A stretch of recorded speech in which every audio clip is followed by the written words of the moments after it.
a perfect, blending for this. So how are you doing, Tyler? I'm good. I'm good. It's a little. It's a good day. It's sunny outside. It's a It beautiful is September day. indeed, indeed. How you doing, MVP?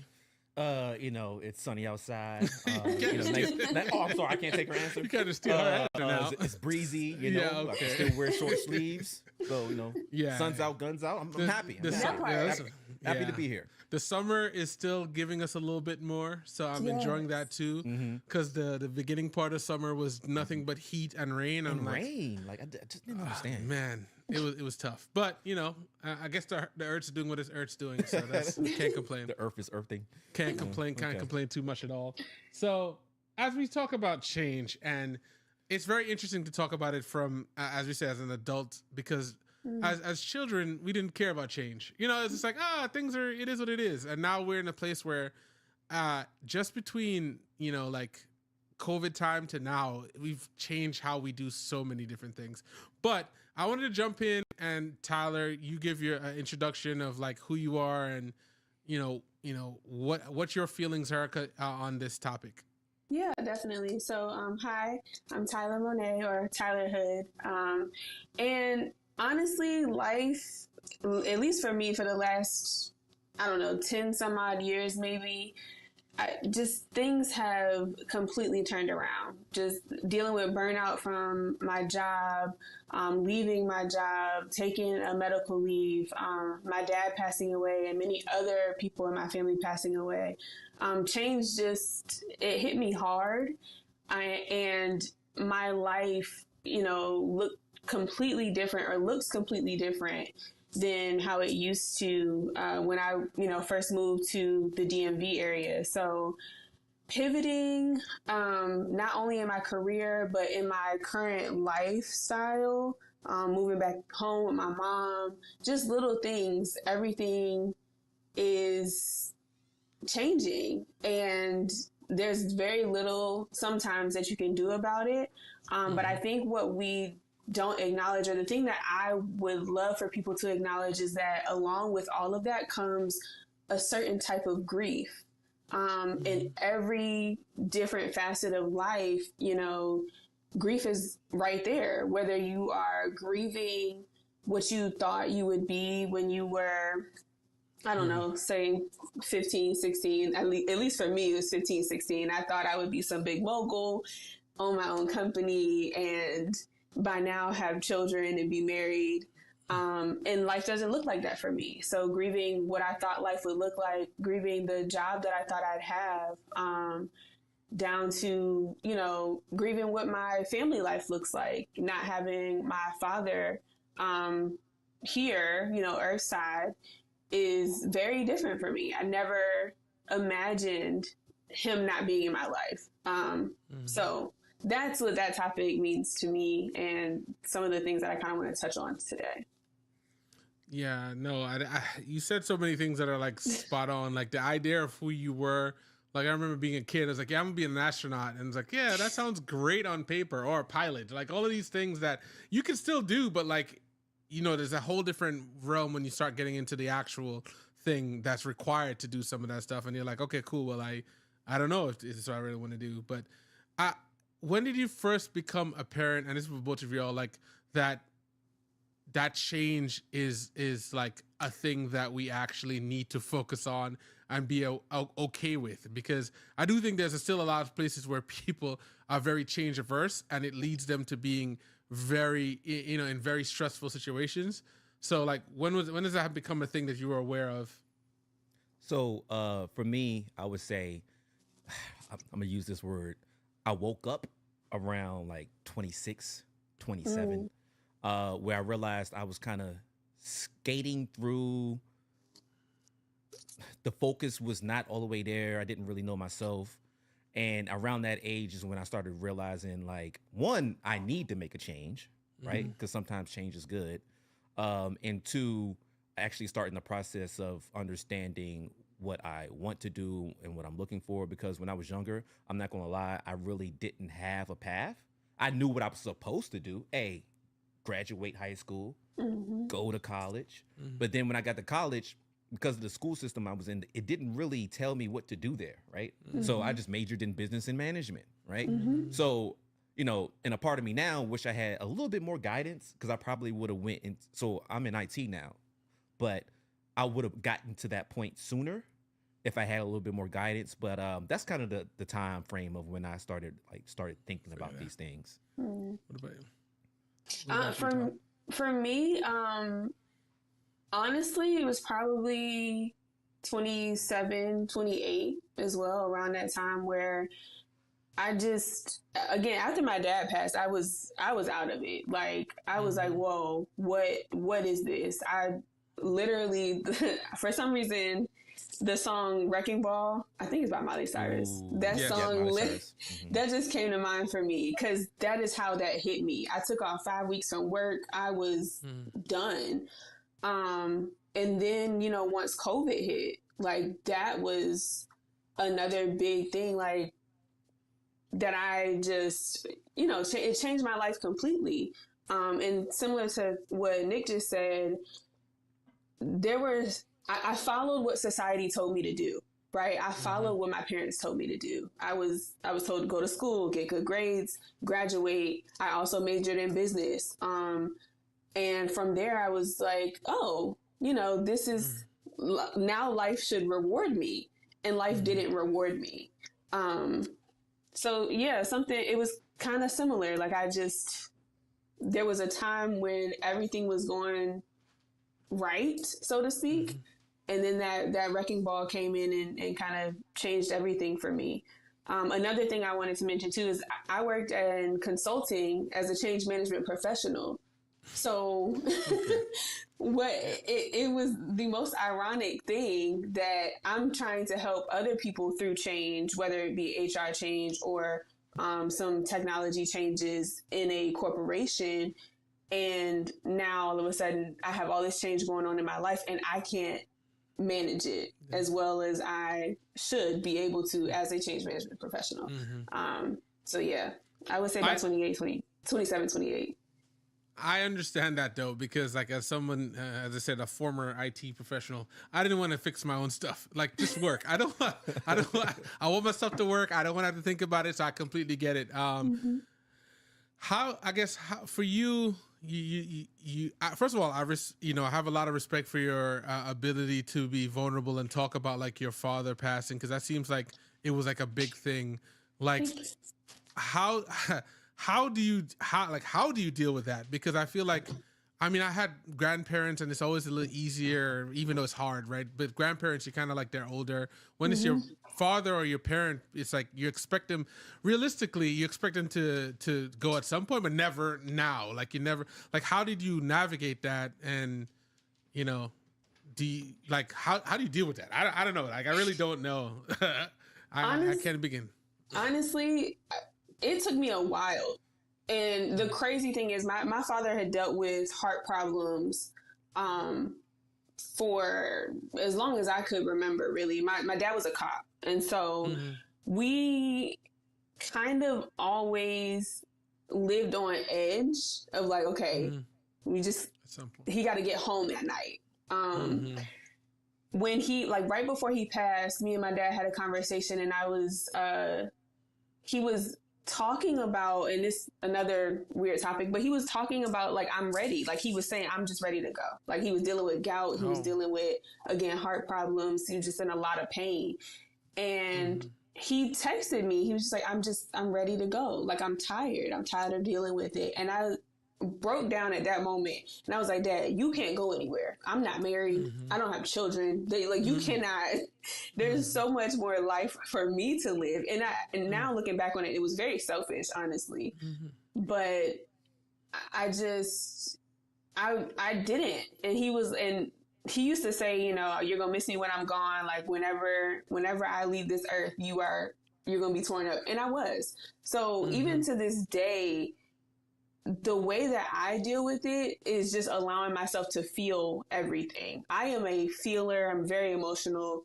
And so when I am in that mode, when I feel like I am going to cry, when I am angry, when I'm upset, at any point, I never hold back my feelings. Even if I feel like I need to isolate, I will literally shut down. And that might not be the most healthy way to deal with it. But it is the way that I found works for me, because then I'm not imposing my feelings on other people. More as I have grown, because my dad's now been my dad's passed away in 2019, so that's like 6 years. So I have learned to allow that like cloud of grief to be there, and it shrinks a little bit, but it's never gone. And I just had to fully understand that it was gonna be there. It was gonna be a feeling that I had to deal with. And if I refused to deal with it, it was just gonna grow.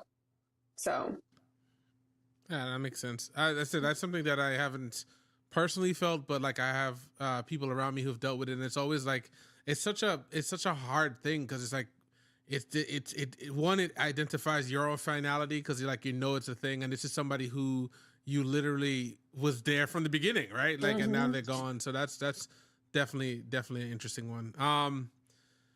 So I guess switching topics to something else on the same change thing is like, one of the things that we had talking about was the change of friendships as you become an adult. I think that we had, especially as kids, there was this idea, like, for me, I know, you have this best friend, and this idea of a best friend that's always around, and and then you get older and you're like, man, I haven't seen this guy or girl for such a long time, but there's still, when you get together, you're still, it's like no time has passed. So like, talk through what that's been for y'all, and like what that experience is, especially going from that idea of like everything is going to be perfect and all together to being real. Like, we may live in different countries, we may live in states, like we might live next to each other and still don't see each other. Like, what are y'all experiences and thoughts on that? So, pick me first. So that one has been a big one for me, because a lot of my friends have actually relocated, and I also keep a small circle. So that one was really a big one, where I can't just, hey, we're going to meet up today, right? Or we're about to go do this.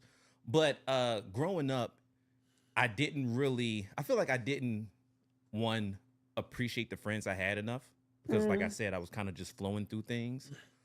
And also, I think there's a space where, and this is a big thing about change, is that as you change, you start to realize maybe some of your friends weren't the right people to be hanging out with. yeah. And so when I learned that, I had a very hard time cutting one of my friends off, right? It was a situation where, every time we would hang out, they would do something that would cause an issue for everyone that's in that like environment, right? And we're talking things where like, the law might be involved, right? And it's like one of those spaces where you're like, okay, this is one of my closest friends. And mind you, we're young.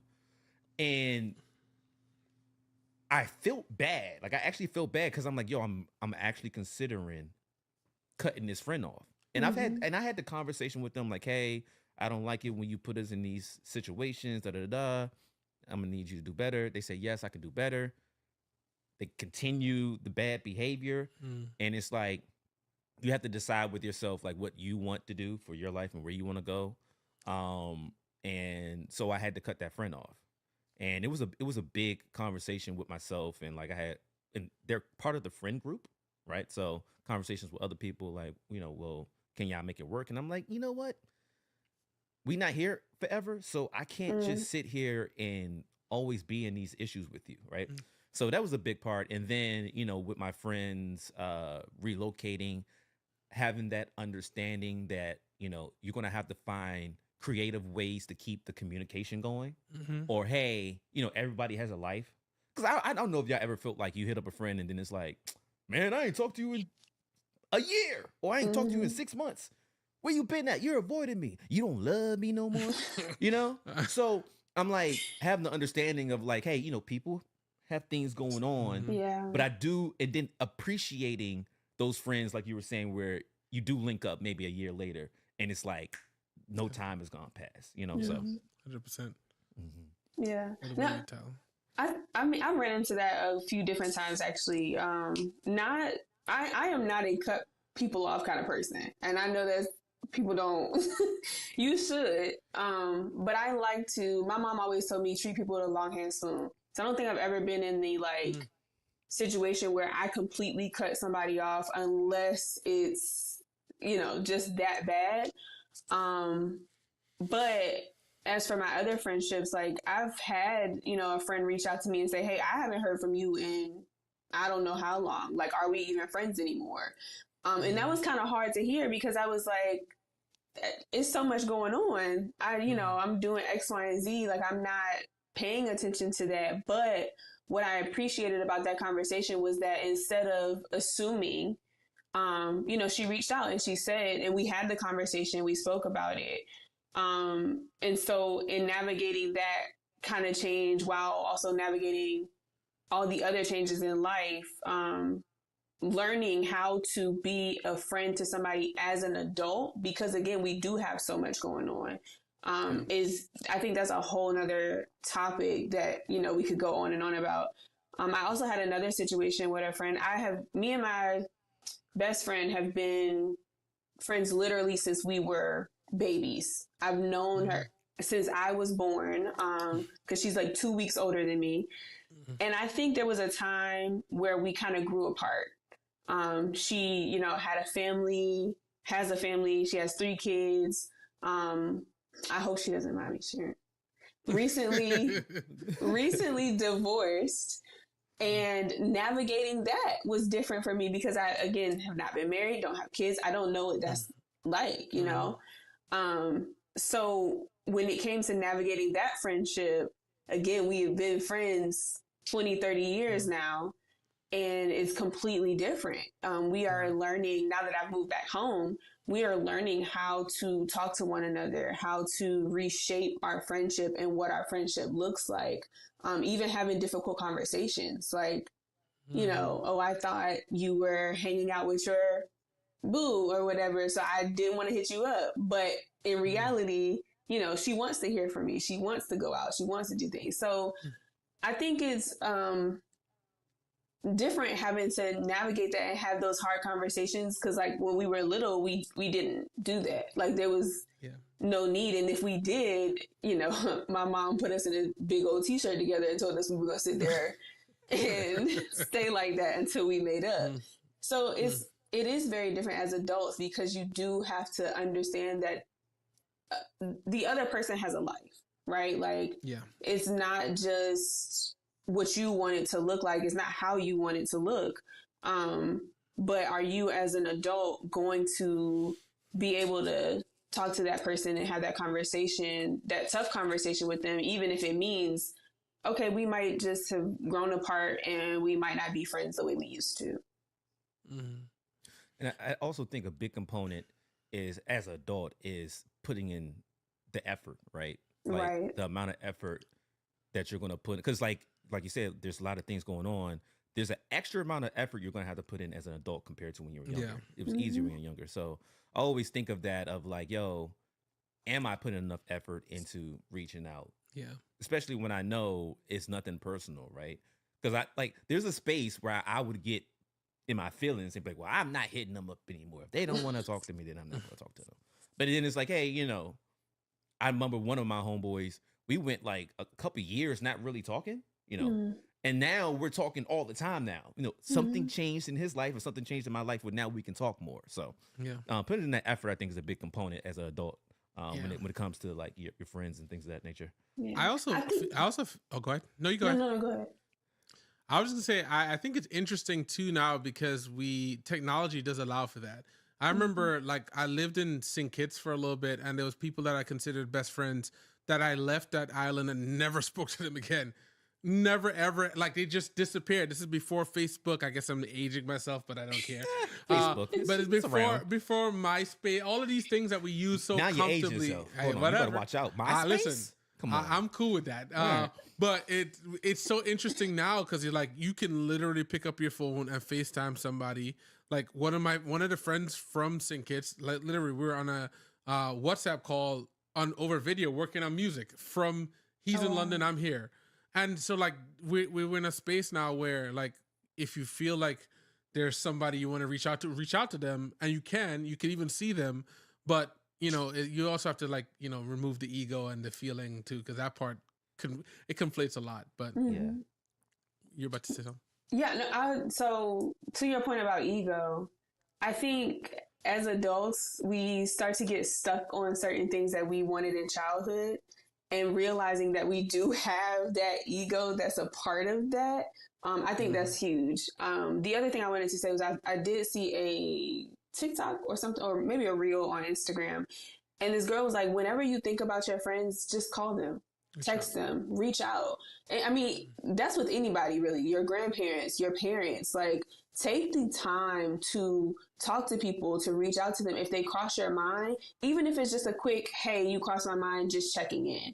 Like that, I think goes a really long way, especially again, when people have the lives that they're dealing with. Like, a few of my friends, again, have kids, and you never know what their days could look like, especially being a new mom or a new father. Like, you never know what that look and feels like. Or I have a friend right now who's starting a new business. Like, he is extremely busy, and he's like, I just don't have time. So in the moments that he does have time, or if he needs something, like, hey, I'm here. If you need to vent, if you need whatever, reminding people that you're there for them. So definitely putting in the effort and taking the time to go the extra mile, really, to reach out.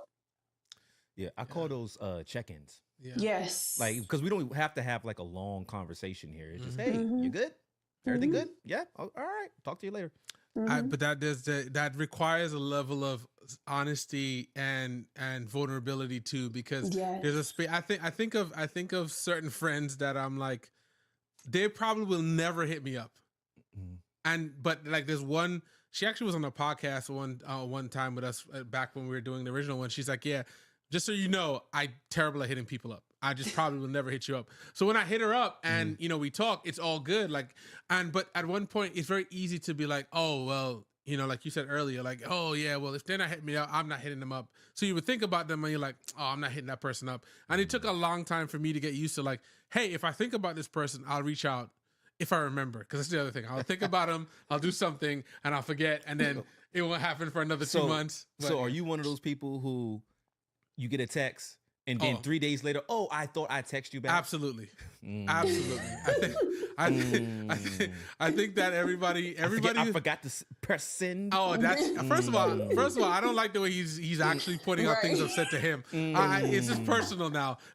But no, I honestly I think that I'm generally very bad at that, because I'm all over the place. So I make it known to people, and like sometimes it's easier for me to send a voice note, because if I send a voice note, I've gotten everything out. We've technically chatted, because you're gonna respond in whatever way you respond. Yep. But like, no, I definitely have had people send messages and I'm just like, ooh, I responded to this in my head. I absolutely did. But I think honestly, a lot of people are also understanding of that, because I've been consistent. I'm saying, hey, this is just where I'm at. In this time in my life, I'm just terrible at texting. Like I have group chats where we'll drop a whole conversation in, and they will go on to have the conversation, and then I'll come back like an hour later, like, so that point you started with, this was a thing. Let's go back to that. Yeah, I'm just gonna give my I'm gonna give my points and then move on, and nobody feels away, because it's just a thing. But so one of the things we also had on this was moving and leaving and like starting afresh. And I know based on your content, because like I consumed a lot of your content, and I feel like that made this like very poignant and to the point with some of these things. But like me personally, I'm getting ready to move to Trinidad, which I'm from Trinidad and Tobago, but like I'm moving there, and preparing for that is actually exciting, but at the same time a little bit terrifying, because it's like you're literally doing something completely different. As I've lived there as a kid, never lived there as an adult. It's also, we hear people talk about island time, so I've been preparing for it to move a lot slower than I'm used to. So like I went from here to New York, so I spent my time in New York. So I am literally like, I am used to moving fast. Come back to Maryland, which is pretty fast, but a little slower than New York. It is slow. To go to Trinidad, which is going to be like, a lot slower. And so it's like, it's just a complete, when we talk about change, I'm literally going to be changing everything about, who I am. So talk to us about your experience with change, especially Tyler, because I feel like, man, I'm always impressed watching your content. Thank you. So listen, for the last 7 years, I owned a condo in the DMV, and I lived in the DMV for the last 10 years, because from 2024 to 2014. Moving for me, it was a lot. My very first move, because there was nothing in my head, in my future, when I graduated from college that said, oh, you're going to move to the DMV. No, absolutely. Had you asked me when I was in college if I was going to move anywhere north of Richmond, Virginia, absolutely not. There was nothing. I wanted to move to Charlotte, Atlanta. Like, I wanted to go south because my family's from the south. So I just knew that was never going to happen to me. And when I moved to the DMV, it was kind of a little bit of whiplash for me, because I was just like, it's way too fast here. What is this? I don't know what to do. But then I grew to love it. I grew to really, truly love the DMV area. And moving back home now has been, it's turned me around, like in more ways than one. I really am like, wow, it is very slow here. I can't say there's nothing to do. There are things to do, but you have to look for them. Like, you have to know who to talk to, where to go, what to do in order to like have any kind of social life, really. Other than that, it's very easy to sit in the house. And then as far as like, my condo, I, told you already, recently sold it, literally signed the papers 7 years to the day. And, God is amazing. Because there was no way I could have orchestrated it any better. But literally 7 days to the day, I signed the papers to sell my condo. September 10th, 2018 to September 10th, 2025. And that process, like if anybody has watched my content, I literally renovated my entire condo with my own hands, with the help of my godparents. And so there was a lot of, thank you. There was a lot of love and blood, sweat, and tears, literal blood, sweat, and tears that went into renovating that space. And so the change of looking at my condo and realizing that I'm not going to be able to come back here. Like, it's not mine anymore. It's for the next homeowner to enjoy and fix up as they so please. That, I was emotional. I walked in there last week on Thursday, because I went up there to clean it out, to move out whatever I had left there. I was boohoo crying, but by the time the end of the week came, I was like, oh, it's time to go back to Chesapeake. It is time to leave. Like, this is not home. And I just didn't feel in place. Like, I felt like a fish out of water almost. So again, it just kind of speaks to, for me personally in my life, where God has me right now. I know I'm supposed to be here. I know, these changes are supposed to be happening, but it is a lot to look back at a place that you put so much effort and love into and say, oh, it's time for me to give this up. Oh, I can relate. That's literally where I'm at right now. Cause even, with my house, actually one fun moment, I think I told you this when we spoke, when you were going through that process of like renovating your house, I literally was in my apartment trying to figure out, like, I need to figure out where I'm going to go. And, seeing you go through the process of renovating it was motivating to see. Seeing our people do stuff is always fun.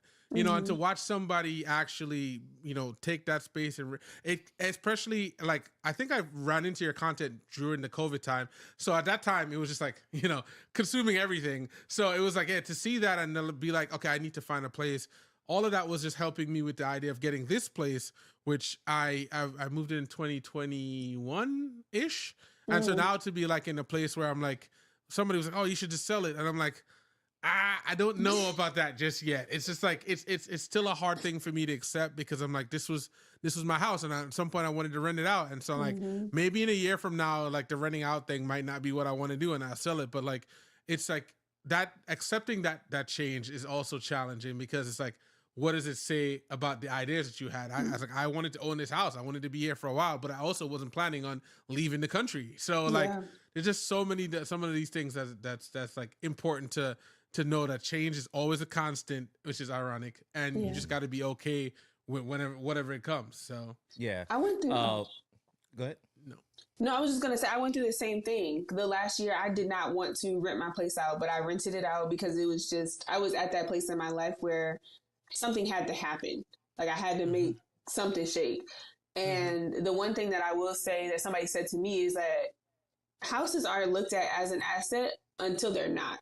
Like I think people really believe that um that rat race they want to get out of can be linked to home ownership or investing in real estate. And in reality, if you don't have the money to put into a house, it can be a liability. So if you're renting it out and you have all these things to fix up and do whatever else, like it sitting as a liability doesn't make any sense. So I wanted to add that because I went through the same thing. I prayed about it. I prayed hard about it. I was like, do I really need to rent it out? Is this something that I should be doing? And then that's when I came to the decision that it was just time for me to sell. yeah, no, that makes sense. So I have two parts. The first part is with at least for me and change and relocating and switching jobs and things of that nature is keeping an open mind. I'm a very not change kind of guy, right? I'm a very I think they call it creature of habit. Like, hey, I move into a spot, I set up my room, it stays like that for like 6 years. Like I've moved everything perfectly, everything is mint condition. I don't need to change this ever again, right? That's kind of was my mentality growing up. But as I got older, I had to start, hey, you can't predict everything that's going to happen too, right? Yeah. Or hey, I might be comfortable in this job, but it's not fulfilling me enough. And then so the one part is keeping an open mind, right? The second part is believing in yourself. Believing in yourself. Because some of the times I would hesitate on change and like for example the job thing, because I'm like, well, what if I get a new job and I don't like it? Or hey, what if I move to this new neighborhood and my neighbors suck, right? Which these are all just I feel like you've had some neighbors that are not that great. No, I haven't. I just thought that's a funny thing to point out. Like, and so, having that like, sometimes people talk to themselves negatively. oh yeah, Right? sure. Like, oh, like the worst, like, oh, I'm about to change, relocate, or I'm about to get a new job or do something. The worst of the worst is coming into my mind, right? Yeah. And trying to like calm that other side of that voice, right? Like, hey, you got this, Nick. Like you can do this. Like, hey, this change is gonna be for the better. And having those conversations with yourself to kind of push yourself into it. Or sometimes change is forced on you. Right. And then you realize and you was hesitant or whatever, and then it's forced upon you. And then you realize on the other side, oh, this is actually not that bad. Yeah. I should have did this before. So Well, I think go ahead. Oh no, I was just gonna add to that. The one thing somebody told me more recently is understanding that you don't have control. Like you might think that you have control, but you don't have control. Whatever is gonna happen is gonna happen. And one thing that I am going to harp on a lot is at this point in my life, God has control over my life, and whatever that looks like is. It might be a wild ride, but not understanding that sometimes I do have to take risk, and I do have to understand that change is going to happen regardless of whatever I try to control, whatever little thing I'm trying to take on.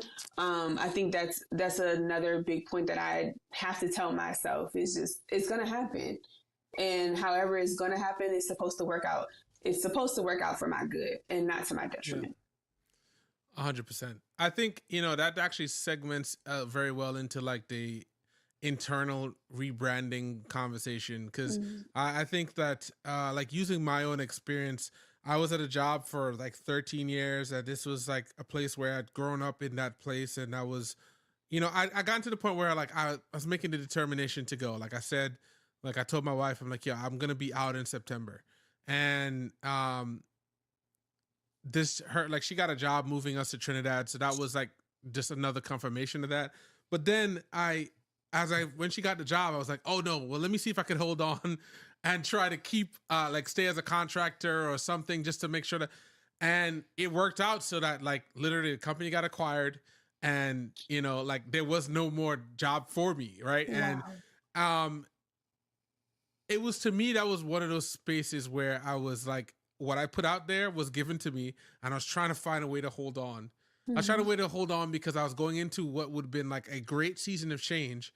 And I was like, if I could at least hold on to this one thing, then it would be less as painful.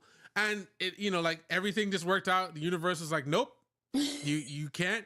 It's not going to work out that way. You asked for this, and I'm giving you this. And there's, like, it's one of those things where like you have to just be accepting that like things are going to change. And to me, honestly, going into this, I would say in some areas I'm a little change averse, but like I feel very excited about this change because it's an opportunity for me to change and rebrand myself. Like I who I was for a long time was the person who worked at this job and did these other things, versus like now I'm like, okay, cool. Well, I don't have a job. What does that mean? What does it say about you? What do you want to do? I'm blessed to have the ability to, have a couple months to figure out what I want to do next. So it's like, that is something that is exciting, and it's still terrifying because it's like I'm moving to another place, but like it's a real thing. Well, one thing I want to add, because I've seen you going through this big thing, it's affected me a little bit too. I mean, you've had conversations about how everything's going to work out, right? And so I think there's a component where it is valuable to have loved ones, friends, Oh yeah. who are there with you during the change and able to, because sometimes I do really need to hear, yo, Nick, you got it, right? Or like, yo, like it's not as bad as you think, or the change with the job thing. I'm like, yo, the people that I'm used to working with. I've been at this job for 10 years. I'm used to, this is comfortability, right? And then having, certain people in my life like, yo, this is, it's gonna be okay. Like, you're gonna get through this. I think having that support system is valuable. And I just wanted to ask y'all, do y'all have any moments like that where like, your friends or loved ones helped you through that change that you were kind of hesitant on? I would say yes. In particular, well, my mom is always going to be a person that I call for everything. I don't care what it is. If something is happening, I'm mommy. I need to know. But what I found more interesting more recently in the last couple of years is my friends have been who I've leaned on when it comes to certain things. And it's things that they realize that I don't even realize is happening. I had two friends of mine, loved them to death. Literally, they pulled me back into my faith because they were like, girl, it's a lot going on. And I understand that you are experiencing, anxiety, depression, whatever, but have you prayed about it? Have you, laid it down? Have you decided that, this is the route you're going to take? Because at the time I had just recently gotten baptized. And they were like, well, you took this leap. So remember, God is in your corner. So what are you going to do?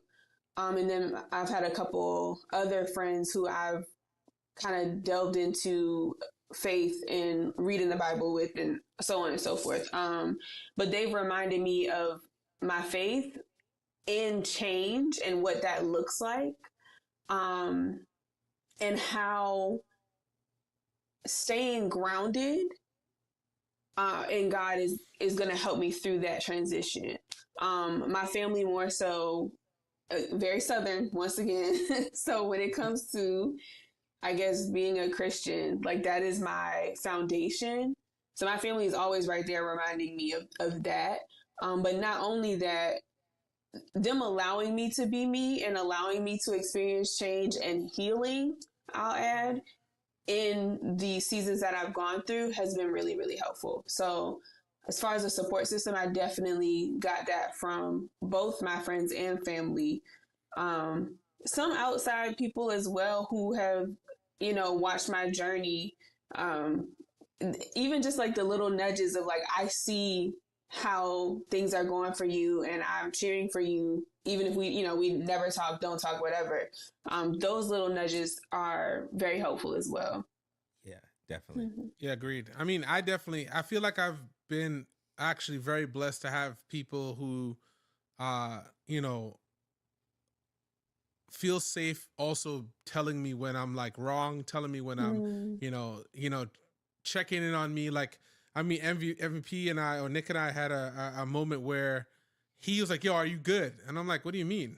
And he's like, no, you literally look like you're normally the calm, collected person, but you look like something's not right. And it literally took me to like stop. And after that, I ended up taking like a week off because I was literally so focused on whatever was unimportant. It was whatever it was so unimportant because it was work related, and it was like I was just all frustrated about it. And it's always good to have that person that's like not only willing to tell you but feels comfortable enough to tell you, hey, you good? Like, are you okay? And so yeah, I would say I definitely be blessed with that from my personal experience. So but yeah, what other things do you think is important when you're rebranding yourself internally? I guess I'm also asking selfishly for myself, but like, what things do you think are important as you try to like redefine who you are? Because that's something that I feel like a lot of people don't even think about as a possibility,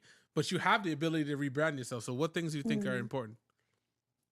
Well, that's a great question, actually. I know for me, internally, and not posting about, when you say internally, you mean not posting about it, not telling the world that you're redoing. Okay.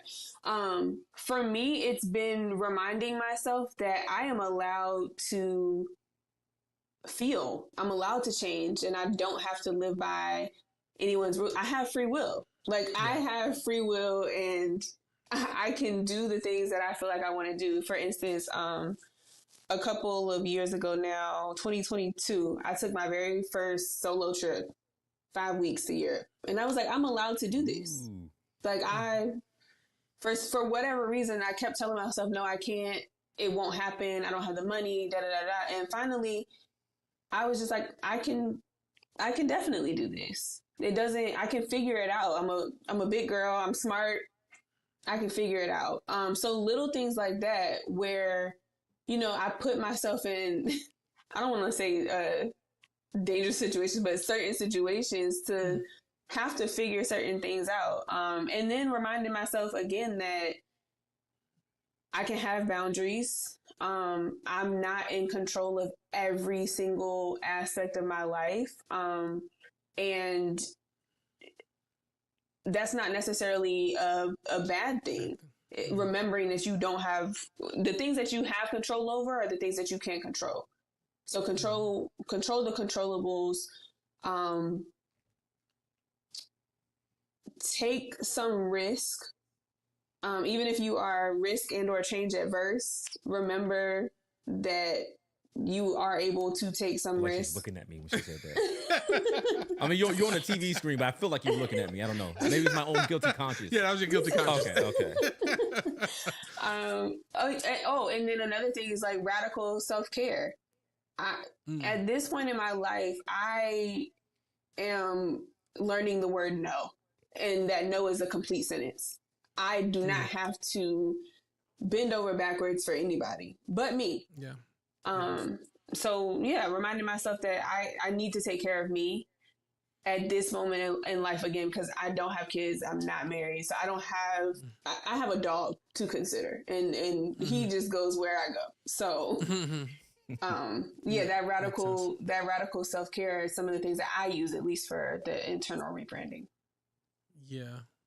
That's an interesting one, because I feel like that's something that we're hearing more and more in the conversation with men, specifically black men, because we don't never really think about like self-care, or it's just like, yeah, you'd be fine. Like everything would be fine. So that is an interesting point to think about. That's funny because I was talking to my niece the other day, and y'all gonna judge me for this, but I'm gonna keep it very transparent. And I was like, yeah, I think I'm not taking care of myself enough. Like, and when I say take care of myself, like treat yourself, right? So she's like, why don't you go to the spa and like get a massage, or why don't you go get your feet done? I was like, huh? Get my feet done? I'm like, what you mean? She's like, yeah, go get pampered or whatever. I'm like, guys can't get pampered. And mind you, I'm saying this to be silly, right? Because I'm a little bit more aware now that guys treat themselves, and I need to do a better job. But I'm like, no, I'm a tough guy. I don't get my feet done. And she was like, well, talk to your brother. And I respect my brother. It's my oldest brother, and I look at him like he's a tough guy, right? And I'm like, he don't get his nails done. He's a tough guy, right? And I'm saying it to be silly. She's like, no, he gets his nails done like all the time. I'm like, really? Yeah. Mr. Tough Guy gets his nails done? So I do think there's a level of, internal rebranding for myself that I'm like, yo, maybe I'm taking things a little too serious, right? I need to like, learn some ways to like, lack of a better term, cut loose or get a massage or relax or whatever, right? The other part is, like you said, taking risks, right? I think I told y'all I'm a very logical, like, hey, I'm not even going to jump out there if it doesn't make sense. But sometimes you should, right? I'll give you a quick story. Very simple story. Have y'all had what is it called? Oh, fried tomatoes? I've had it before. Fried green tomatoes, yes. So I eat what I know, right? I'm not adventurous. Sorry. I'm going to do better. I'm going to do better. So she was talking to you. She was talking to me. But this is the internal rebranding, right? And so I'm out with some friends, and, we get the appetizers, and they're like, yeah, we're going to get some, fried tomatoes. I'm like, in my mind, internally, I'm like, I ain't eating that shit, right? I ain't eating that. So then they're like, hey, come on, try it. Peer pressure. Try it. And I'm like, okay. So I get my little fork and knife, and I give the smallest sliver of slice, and I eat it, and my eyes light up. You would have thought they changed my life. I said, hold on. This is good. The texture of the fried part, the go into like this sweet tomato, and the tomato was green. Listen. Yep. Hey, talk about it. I'm like, Nick, you need to take more risks. Yeah. You need to take more risks internally. I'm like, yo, you got something that simple. Yeah. Actually brightened my day. I was like, oh, okay. If I go out again, I'm probably gonna get this. Yeah. So there's a little story. Yeah, that is an interesting one. I think that's a perfect example, though. Like even with food, there are certain things you look at it and you're like, I'm not. There's no way. I'm not like, oh, cream spinach. I cannot. I like cream spinach. The texture, I like it now, but the texture, I looking at it, I was like, there's no way I would eat this. But trying it, I was like, oh, there's flavor here. Well, let me match you one then. I didn't like guacamole because I didn't like the way it looked. Somebody told me that recently. So, I lie to you not. Do you like guacamole? I love guacamole. But it took me a long time because I didn't really care for avocados because I don't like the texture of avocado. So I'm still in the I don't like guacamole thing, but for different reasons. I'll explain. So when I grew up, we had avocado trees. So we had avocado with every meal, every single meal. And I'm like, I don't want to eat it anymore. I actually have no problem with it. It's funny. We had I went out somewhere and there were tacos where they had it in there. And I'm like, I mean, it tastes good or whatever, but I'm still not eating it. So it's not even like I don't like it. It's more like I'm putting my foot down. I'm not going to eat it. But yeah, no, I always bring that up because it's a fun conversation. Because people are like, how could you not like avocados? I mean, but even just kind of looking at the parallel between food or certain foods and, other things in life. For instance, I'll mention the solo trip again because I got a lot of pushback for that solo trip. People are like, why would you do that for so long? Or why would you even go? What is the point? I'll never forget. I was in my own home and somebody said to me, why would you go to Spain? You can't speak Spanish. And I think at that moment, I first of all, just for the record, I took years of Spanish classes for the record, but that's neither here nor there. Talk about it. So for somebody to say that, it kind of puts doubt in your mind, in the back of your head, like, oh, something might happen to me. Like, I might not be able to control this situation. Or, for instance, when I landed in Italy, I was on my way to Greece to meet my line sisters. Landed in Italy, and I was boohoo crying because I couldn't read the sign. Mind you, there's Italian on the top of the sign, and then there's English right under it. But me, I was already overwhelmed. But in those moments where you're like, I can't do this, you have to remind yourself that there might be something on the other side of your fear that you're not allowing yourself to reach.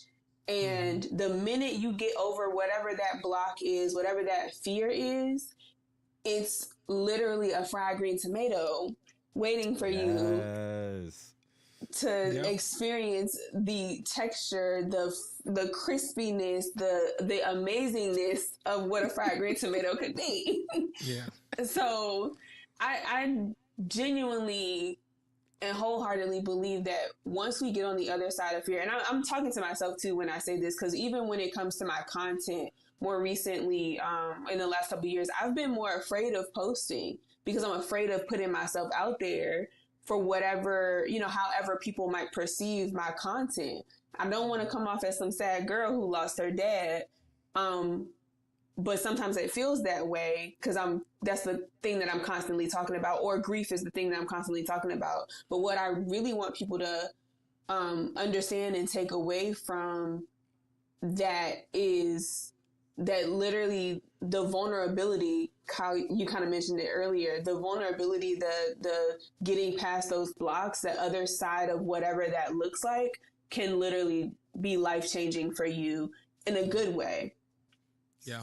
And I would, just to double down, I appreciate the hell out of your content because of that vulnerability.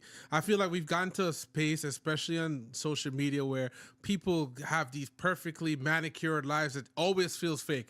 And then you throw AI on top of it too, where you're like, I don't even know what's real. I'd much rather hear from people that I'm like, okay, this is, I could relate to what you're going to. Like, I personally have never done a solo trip, but being in places by myself is always like, this is awkward. Like, it's weird. I would go to a bar by myself, and then somehow I'll end up with, he's seen it too. Like, he was coming, like, who are all these people around you?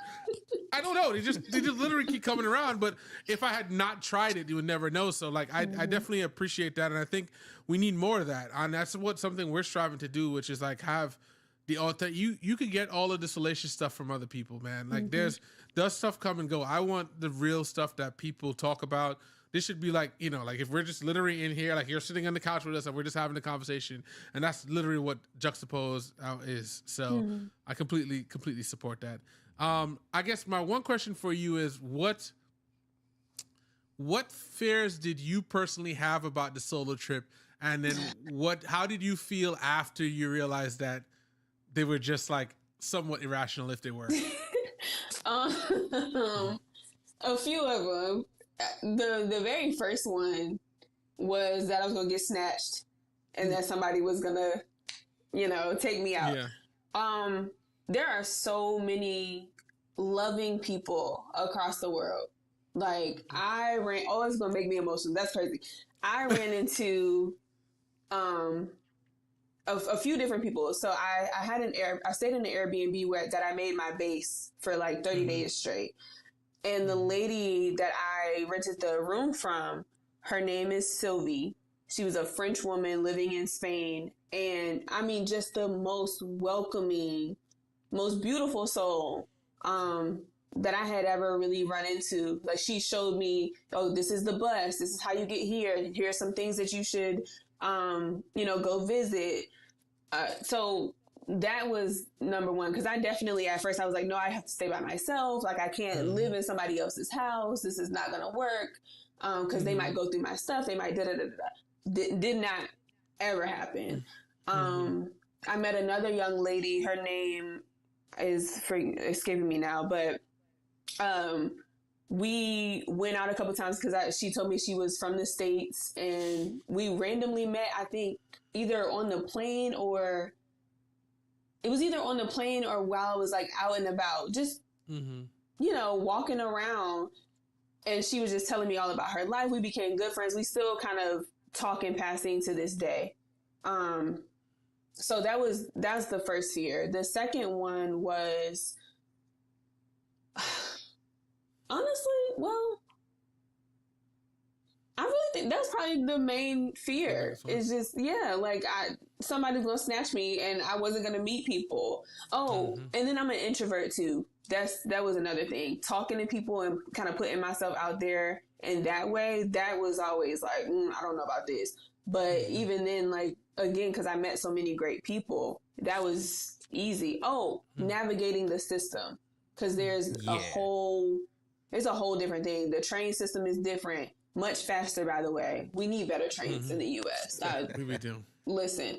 So navigating the systems like there for public transportation and all that other stuff, that was a bit of a fear, but it wasn't a huge one because I figured it out in DC. I could figure it out in Spain and France. No, that makes sense. That's the opposite on the other side of fear, like you mentioned, is like golden opportunities. But I feel like that is the thing that I'm trying to, we talk about it in my internal rebranding. That's the thing I'm trying to keep in mind. It's like, going to another place and literally not having a job lined up is a terrifying thing, but I'm like, we'll be fine. We'll figure it out. Like it's not the end of the world. And worst case scenario, I think that's also why I'm like also in the space where I'm like, I don't want to sell the house completely, even if I'll be renting it out, because at least I have something here still. Right. Like, and that's, truthfully, as I said, it probably get to a point where that's not even a thing that matters, but it's just like the mental things you have to like tell yourself in order to, keep moving forward. Well, one thing that helps me move forward is when I've had those fears of certain things. Cause like one of my fears is I'll go to a place, like I've been to like Colorado, California, and I'll get lost. Right. I'll just be lost. So that's been one of my fears. But the part that keeps me going is when I do all the things that I was scared of, and I make it home safely, and I'm sitting there on the bed, and I'm like, "Yo, you just did that." Yeah.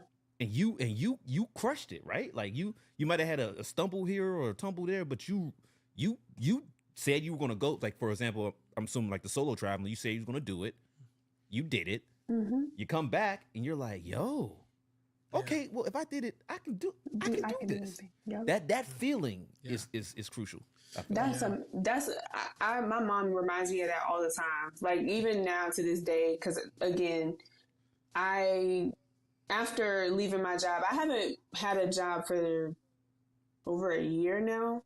And so that navigating that has been a lot, but my mom literally reminds me of that all the time. She's like, Tyler, you did it before. Why wouldn't you be able to do it again? Why wouldn't you be able to renovate another house or buy another house? Why wouldn't you be able to take another solo trip? Why wouldn't you be able to do all these things? And she literally mentioned, it a couple weeks ago. She was like, you did it once before, you can do it again. And when you did it the first time, you did it well.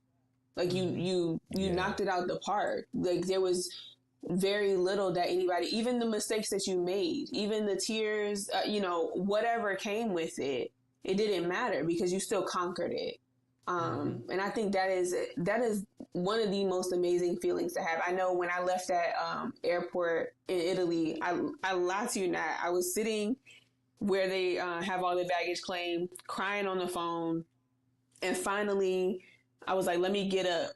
I was going to a hotel that was literally steps away. When I got to the hotel, it was like, oh, it was right here all along. And just the symbolism of that. If you take those steps, if you keep walking, keep going forward, you once you get through the other side of this storm, it's nothing but skies. It's nothing but sunny skies again. It's sunny outside. It's nothing but sunny skies. It's nothing but the joy of you conquering something that you had this huge fear of. Yeah. I know for one, that there's a lot of times when your mind plays tricks on you, and one people would argue it's survival doing that. Like, we want to make sure we stay away from everything, so we only touch the things we know. But life really begins, like as you said, like when you're willing to take that step and just enjoy the journey. I think we spend so much time being fed like this needs to be perfect, or this is like, what is perfection? Like, what is perfection now, right? Like, perfect is whatever you really want it to be. So like, just live and enjoy your life. So yeah, I think this is one. I love that we're all talking to ourselves when we're talking about these things, because it's like, it's just perfectly aligned. Because like, literally, I tell you, next time I'm sure we'll have you back on at some point again, and it'll be updates for whatever is going on in my life, which I'm sure will be completely different than right now. So Yeah. Any final thoughts in closing? The one thing I think, again, that I want to mention is that grief looks like anything, right? Grief is change. Grief is pivoting. Grief is reinventing yourself. And it might come with a certain level of healing that is not linear. Healing is not, it is a journey. And so one of the things that I love to always say is life is a marathon, not a sprint. Like, you're not, it's not a final destination type of thing. There are going to be winding roads. There are many roads to whatever your life is supposed to look like. And so don't forget that. Like, don't forget that there's grief in all of that, but there's also joy on the other side of that. There's relief, there's success. And then the last thing I'll mention is that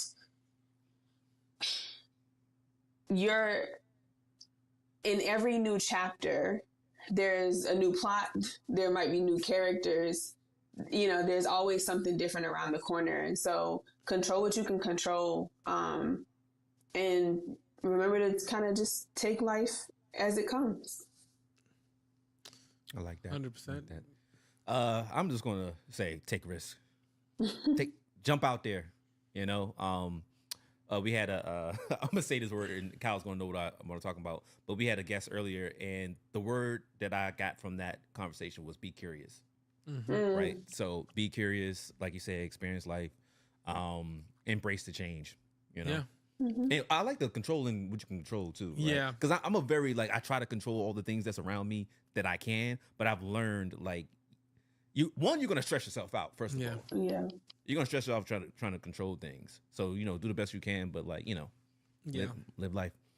So the key takeaways that we had for this was that you're allowed to outgrow the life that you thought you wanted, which is wild. I just when we were thinking about it, I was like, that's wild. Yeah. Friendship, job, cities, none of these define you forever, which is another big thing. We literally talked about it. And do not fear starting over. Fear staying stuck. Which is just like, it's just wild. Not quick side story as we're leaving. When I was telling my uncles that were I was moving, one uncle was like, "Oh, I don't understand why you would move to there," in a very weird way. And then the other uncle was like, "Dude, as long as you and your partner are good, go and do it. You'll be fine." He's like, I rebuilt my life at 50. And most people didn't even know that I did that. And I'm like, yeah, just do what you got to do and stop being afraid. You know what you want to do. Most times you know exactly what you want to do, but you're worried about okay, well, is it going to be something that people perceive a certain way? And so I guess to you, Tyler, I would say, put out your stuff, because your stuff is good. I say that to us too. Good advice, right? I know we talk about this all the time. Good advice. We're in the same boat, so I'm not saying this I figured it out. But yeah, just because you never know what will affect people, what will connect with people, and you could be the person that helps somebody get through something that they're not even talking to anybody else about. So yeah. One thing I was gonna say that you just said, it's never too late for change. Yeah, because he was 50, right? Yeah, right. And I think there's a stigma where people feel like, oh, at a certain age, well, you can't quote unquote teach a new dog. Teach a dog new tricks or something like that, right? Yeah, so I'm like, it's never too late to make that leap. Yeah. It's a perfect way to end it. So thank everybody for tuning in. Oh wait, Tyler, we gotta. Where can people find you? I was gonna leave that part. Like if they wanted to follow you, So I'm on YouTube, Tyler Monet. Instagram, Tyler Monet, TikTok, Tyler. Actually, everything should be Tyler Monet. Mohnay. Yes, it's the phonetic spelling because my mom is wonderful. Nice. So yeah, that's where. Wonderful. So yeah, we will definitely link your stuff in just the notes, and we'll talk to you soon. Yeah, it was a great conversation. Yeah, thank you guys so much for having me.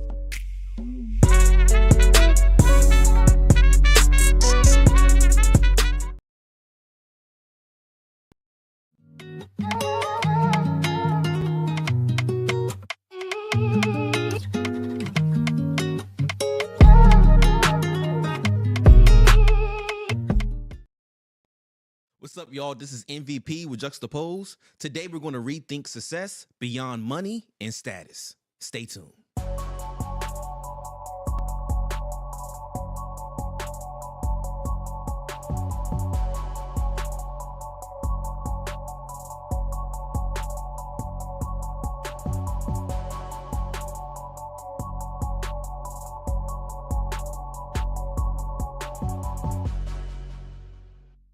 All right. What's up, K Styles? What's the word? Nothing much. This is MVP, Juxtapose. And so I came across a clip, Styles. Okay. And it was Will Smith. Remember that guy? Big Willie style? I feel like he kind of fell back after the slap that was heard across the world. Did he though? Because I feel like he came out with his music after that was very prominent, and he was big on social, so... You think so? Yeah, I think there was a couple months of silence, and then he, I feel like he started the apology campaign, and it worked out. But okay, well, go ahead. He showed up on Drink Champs, okay, and he said something that was interesting to me, and it was basically about being successful and how I think people have heard this saying, "It's lonely at the top." Mm-hmm. It based on what he was saying, it kind of made me feel like that's what he was referencing. But we have a special treat for y'all. We have the clip. And so I want us to listen to the clip, and then let's discuss exactly what he's talking about when it comes to success and money. Sounds good. I have not seen it yet, so yes. I'm intrigued to hear this. But let's go. Okay. I've said before, like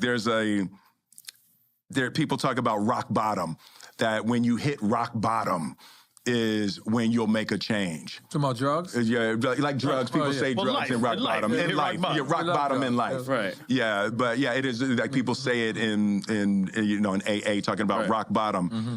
But there's a corresponding place that I call cliff top. Right? Like you could be too high? Where you get so high that you realize literally none of the stuff can make you happy. Right? After you can get to the end of the material world. You get to the end of money.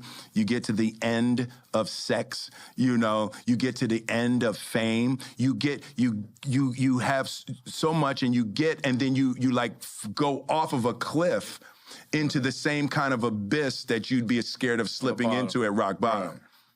Right? Where life loses all of its ability to sustain and please you. Right. And then the only thing that's left, the same thing at rock bottom, the only thing that's left at cliff top is you have to find what you're actually looking for, and what you're actually looking for is you. You're looking for you. You're running around, right? When you like a woman and you like being with a woman, it's because you like how you feel. Right. You like what's happening inside of you. When you have money, it's like, yeah, it's cool to buy things, but it's not the money. You like how you feel inside. Right. It's unleashing a feeling inside. And at rock bottom and at cliff top, what you have to learn how to do is generate that feeling without anything external. You have to learn how to like you so much that you like being alive so much that you bring positive energy that's not generated by stuff, right? Because stuff is coming and going. Right. Like people are coming and going. Everything you have and everybody you love is going to rise and fall in your life. The place that we have to find is a spiritual place where we are good with us. We trust us. I trust myself. I trust God, and I trust life, that whatever happens, I'm going to make happy out of it. I don't need specific things to happen. Deep, right? That's very deep. But yeah, go ahead. So with this, I've already seen the clip. This is your initial reaction, and this is just there's no wrong or right. Just your initial reaction. What do you think? I think he hit on to something that's very important, and it gave us the other side of the coin that we're not usually able to see, which is what it feels like at the highs, right? Like the success, to have everything that is what a lot of people equate their driving force, like having the money to buy everything, having the success, and people know your name, and the validation, the external validation. Having it at the height that he has it as had, I mean, Will, if you say Will Smith, you know who you're talking about, Right? We know Will Smith, and to know that he still, kind of has those feelings around like, finding himself and being true to himself, means that the external things are not the important part. Mm-hmm. And so I'm jumping in a way probably deeper based on just like my first initial reaction, but like, the thing for me was just like it is interesting to see that be a thing, because as people who have not necessarily attained that level of success yet, we tell ourselves that once we get to that, then we'll be happy. We'll be good. Yeah. And that goes back to like a J. Cole song. He's like, he's like, essentially he preferred to be broke or something. I forgot the reference in the chat that in the message he was in the rap that he was doing, and it was like, essentially like it's not all as cracked up to be on the other side. And he's like, yeah, but as to somebody who's like grinding it on a regular basis, you're telling me this is it? Like, you're telling me like this is all like this is the best it's gonna be? So I don't know. I have a lot of feelings about this. So what are your thoughts? So my initial thoughts, first, the fact that I've never heard cliff top. Yeah. Right. I've heard of rock. Everybody's heard of rock bottom. Right. And I'm pretty sure he just gave it a name. Right.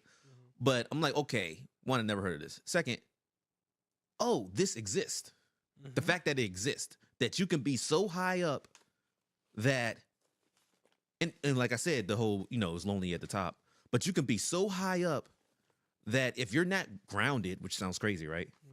Grounded enough with yourself, like Will was saying, that you can still feel the same way you would feel if you were rock bottom, right? So I'm like, yo, with the fact that that's an actual thing, right? And the way he's explaining it, it has me thinking, okay, maybe we need to rethink what success is. Because with Will, I'm surprised to even hear this, right? You would think, he has, family, loving family, wife, kids, the whole American dream. If, he has fame, he has money, he's able to do the things he's passionate about. I mean, I think there was moments where he was like jumping off of cliffs or something, like so he's living his best life, you would think. But for him to even dive into that train of thought, that tells me there's moments where all that stuff doesn't really matter if he's not grounded within himself. And I think there's a space where he actually became grounded with himself, and that's why he's even able to articulate this with us, right? So this is how we're going to start off the conversation, right? With the Will Smith thing, keep that in the back of the mind, y'all. Why do you think traditional definition of success, like, why do you think that's like a thing right now? Like, why do you think, like, for example, wealth, job titles, or social status, like, why do you think that idea has dominated so long in society? Because it's the driving force, right? Like it's like I think of it like whether you grew up in a Christian or a church based religion, you are fed a certain level or for certain guidelines of morality, right? Like thou shalt not kill, like all of these things, Yes. right? Mm-hmm. And I think that if we think about success and the drive, especially in this society that we have here, the drive for more money has always been the thing, and more money, validation. Some people want to be rich and famous. Some people want, like there's all of these things have been the driving force, and it's defined our society. And we think about it, where it's actually the focus happens because we see people like a Will Smith, how we admire them to the point where we want to be like that. And you see it all the time, and you see it in the place where you realize everybody wants some level of notoriety. In most cases, people don't want to live their lives a complete nobody.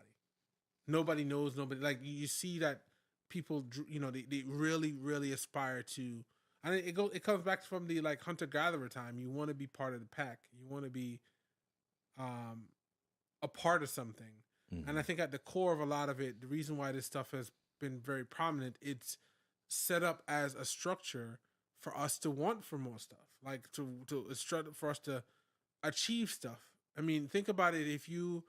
We've all had friends or people, acquaintances that we saw that are just like, for lack of a better word, bums. Like they don't do anything, they don't achieve anything, and you don't want to be like that because you hear what people from a very young age. You hear what people say about people who are deadbeats, deadbeat fathers, deadbeat parents, whatever, right? And or losers, like from we've been indoctrinated with all of these things of what it means to be a valuable member of society. Yeah. And I think at the core, it leads to a lot of these conversations where it's literally you have to provide value at all times or you're not valuable. So that's my long answer to that. I do think it's a little bit more nuanced than all the stuff I said, but I do think at the core, the reason why it's so prevalent is because it's the structure in which we have defined our value. Yeah. So yeah, because I'll contribute to that. I think at least for me, from a young age, I've been taught that, hey, what these things look like, right? Mhm. Hey, I'm black, right? no. So if y'all can tell, I'm black. So one of the big things that I feel like you have to have as a black man is a nice car. In the hood, at least when I was growing up, having a nice car was a sign of status, yeah, right? I would say that. Okay, boom. You got to have the nicest shoes. Your shoes have to be some type of brand. If you came through the school with Payless shoes on, you would get cooked thoroughly. But hey, there are nice shoes that are not exactly, brand names. As long as the shoe is nice and like it gets you from point A to point B and got holes and all beat up or whatever, you should be able to wear whatever shoes you want. But that's we're uncovering a whole deep layer there. I think as black people, as a result, in a identity has always been less than, right?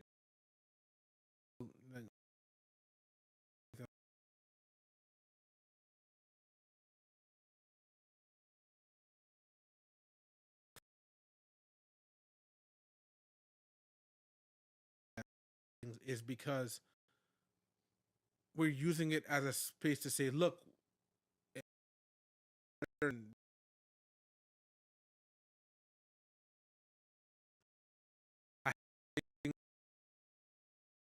people have. And if you look at it truthfully, when you really get down to it, like Warren Buffett is one of the richest people and spends his money why he's one of the richest people. All the extra shit that he can literally buy every Nike in the world.